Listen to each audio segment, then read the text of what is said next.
સરકારી ઓફિસની અંદર કામ કરાવવું હોય તો લાંચ આપવી ફરજિયાત બની ગઈ છે, પરંતુ એવી ઘટનાઓ આકાર લેતી હોય છે તેના પરથી કદાચ આવું ફલિત થઈ રહ્યું છે કે સરકારી કચેરીઓની અંદર બેઠેલા લાંચા અધિકારીઓ રૂપિયા લીધા વગર કામ જ નથી કરતા. આવી જ એક ઘટના પ્રાંતિજમાંથી બહાર આવી છે. પ્રાંતિજ તાલુકાની અંદર નગરપાલિકાનો આસિસ્ટન્ટ ઇજનેર વોટર એટીએમ મશીનનું ટેન્ડર પાસ કરવા માટે 45,000 રૂપિયાની લાંચ માંગી હતી. ફરિયાદી આ રૂપિયા આપવા માંગતો ન હતો ને તુરત જ ગાંધીનગર ખાતે એસીબી ટીમનો સંપર્ક કર્યો. એના વહારે આવી એસીબીની ટીમ અને ફિલ્મી ઢબે એકદમ જોરદાર છટકું ગોઠવાયું. 45,000 રૂપિયાની લાંચ ખુલ્લેઆમ લેતો આસિસ્ટન્ટ ઇજનેર એસીબીના છટકામાં રંગે હાથે ઝડપાઈ ગયો. ફરી એક વખત સાબિત થઈ રહ્યું છે કે સરકારી કચેરીઓની અંદર એ નગરપાલિકા હોય, તાલુકા પંચાયતની કચેરી હોય, નિગમ હોય, સચિવાલય હોય, પરંતુ આવા લાંચા અધિકારીઓ ખુલ્લેઆમ લાંચની માંગ કરે છે અને લાંચ લેતા ખચકાતા નથી, જેના કારણે સિસ્ટમની અંદર આવો સડો દૂર થવો ખૂબ જરૂરી છે. લોકોને હેરાનગતિ થઈ રહી છે, પરસેવાના રૂપિયા આપવા પડે છે નજીવા કામ બાબતે.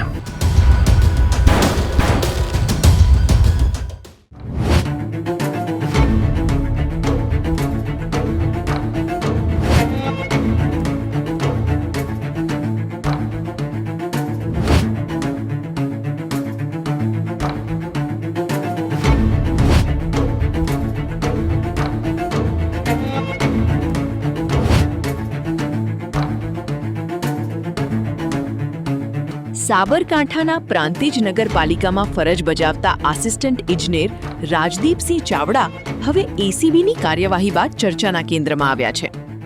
આરોપ છે કે વોટર એટીએમ મશીનના ટેન્ડરનું બિલ મંજૂર કરવા બદલ તેમણે ફરિયાદી પાસે રૂપિયા 45,000ની લાંચની માંગણી કરી હતી.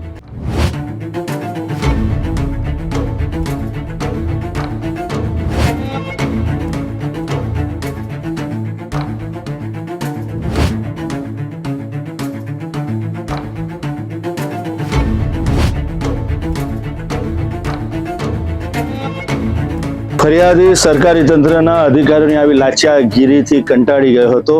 એની પાસે એવા રૂપિયા પણ ન હતા પોતાનું કામ પૂરું કરવા માટે કે આવા લાચા અધિકારીના ખિસ્સામાં સેરવી દે. આખરે શું બન્યું કે તેને ગાંધીનગર એસીબીની ટીમનો સંપર્ક કરવો પડ્યો. સીધી ફરિયાદ કરી નાખી કે આસિસ્ટન્ટ ઇજનેર આ વોટર એટીએમ મશીનનું ટેન્ડર પાસ કરવા માટે 1-2 રૂપિયા નહીં પરંતુ મારા પરસેવાના 45,000 રૂપિયાની માંગ કરી રહ્યો છે. એસીબીએ એની વાતમાં સત્ય લાગતા છટકું ગોઠવી દીધું અને આખરે આ છટકામાં આવા લાચા અધિકારીને ઝડપી લીધો. હવે તેની સામે કડક હાથે કાર્યવાહી થઈ રહી છે, પરંતુ ગુજરાત સરકાર જ્યારે કડક હાથે કાર્યવાહી કરાવતી હોય તેમ છતાં ગુજરાત રાજ્યની આવી ઘટનાઓ અટકતી નથી. એ પણ સનાતન સત્ય છે. આવા લોકો સામે સસ્પેન્શનનો કાયદો ના હોવો જોઈએ, પરંતુ કાયમી ધોરણે બરતરફ કરી દેવા જોઈએ, જેના કારણે જેટલા પણ આવા લાચા અધિકારીઓ છે તેનામાં ચોક્કસપણે એક દાખલો બેસશે અને સરકારે આ ખૂબ ઝડપથી કરવું પડશે.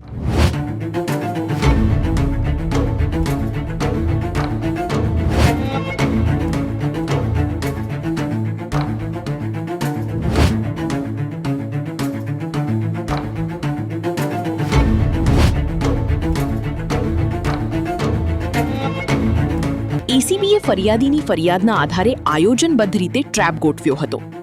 આરોપી ઇજનેરે ફરિયાદીને ગાંધીનગર બોલાવ્યો હતો, જ્યાં નક્કી કરાયેલા સ્થળે ફરિયાદીએ લાંચની રકમ આરોપીને સોંપી હતી. જેમ જ આરોપીએ રૂપિયા હાથમાં લીધા તેમ જ આસપાસ વોચમાં રહેલી એસીબીની ટીમ તાત્કાલિક એક્શનમાં આવી ગઈ હતી અને પ્રાંતિજ નગરપાલિકાના આસિસ્ટન્ટ ઇજનેર રાજદીપસિંહ ચાવડાને રૂપિયા 45,000ની લાંચ લેતા રંગે હાથ ઝડપી પાડ્યા હતા.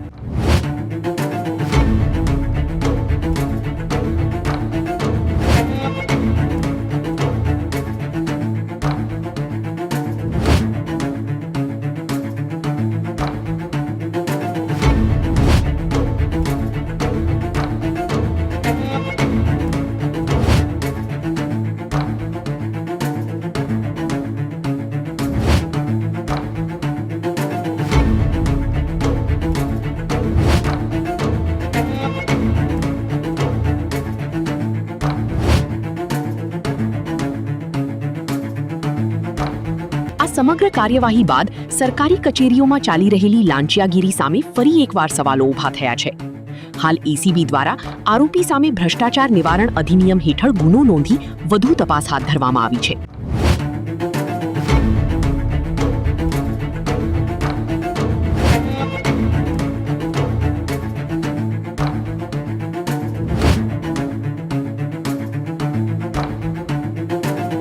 સાબરકાંઠાના પ્રાંતિજમાં નગરપાલિકાની અંદર એસીબીની આ કાર્યવાહીથી લાચાર અધિકારીઓમાં ફફડાટ ચોક્કસ ફેલાયો છે.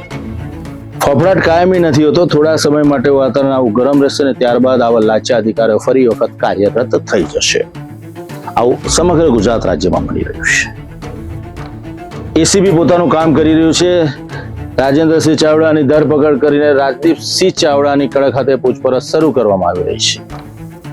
45,000 રૂપિયાની લાંચની માંગણી કરતા તે ખચકાતો નહોતો અને આખરે ફરિયાદીએ ફરિયાદ કરી દીધી. સરકારી અધિકારીની અંદર આવી લાંચની માંગણી કરનારા અધિકારીઓ બેરોકટોક પોતાનું કામ સુપેરે પાર પાડતા હોય છે. તેમના પર સરકારની લગામ નથી, અંકુશ નથી, જેના કારણે આમ આદમીનું જીવ દુષ્કર થઈ ગયું છે. સામાન્ય માણસ ક્યાં જશે ન્યાય માટે? તેની સામે ગંભીર સવાલ ઉભા થાય છે. પોતાનું કામ કરાવો સરકારી કચેરીમાં તો ધરમ ધક્કા ખાવા પડે, નહીં તો પછી આવા લાચાર અધિકારીઓને રૂપિયાની થોકડીઓ આપવી પડે. સરકારે વિચારવું પડશે. ગુજરાત રાજ્યની પ્રજા માટે કડક હાથે કાર્યવાહી કરવી પડશે, જેથી કરીને કામ સરળતાથી થાય. જે રીતના સરકારી કચેરીની અંદર ફાઇલને ઉલઝાવવાનું કામ કરવામાં આવે છે ને એક ટેબલથી બીજા ટેબલ પર એક દિવસથી બીજો દિવસ અને તારીખ ઉપર તારીખ જે રીતના આપવામાં આવે છે તેના પરથી ફલિત થાય છે કે આવા લાચાર અધિકારીઓના ખિસ્સા ગરમ નહીં કરીએ તો પોતાનું કામ નહીં થાય. જીવન જીવવા માટે લોકો મહેનત કરી રહ્યા છે અથાગ, અને આખો દિવસ એમાં પસાર થઈ જતો હોય છે. અને પોતાનું કામ કરવા માટે આવી કચેરીઓમાં જો ધક્કા ખાવાના હોય ને તો ચોક્કસપણે તમામ સામે સવાલ ઉભો થાય છે.